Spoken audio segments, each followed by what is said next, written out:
Living a zero-waste lifestyle is simply looking at the full life cycle of products in a new way. It's not about being perfect, and it's not about eliminating all waste from your entire life.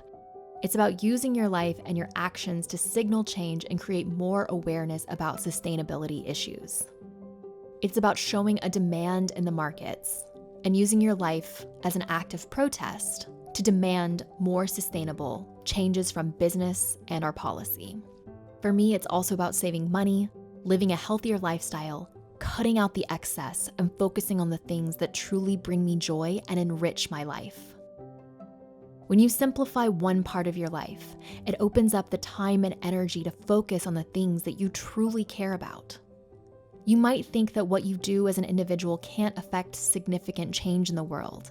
But as Margaret Mead once said, never doubt that a small group of thoughtful, committed citizens can change the world. Indeed, it's the only thing that ever has.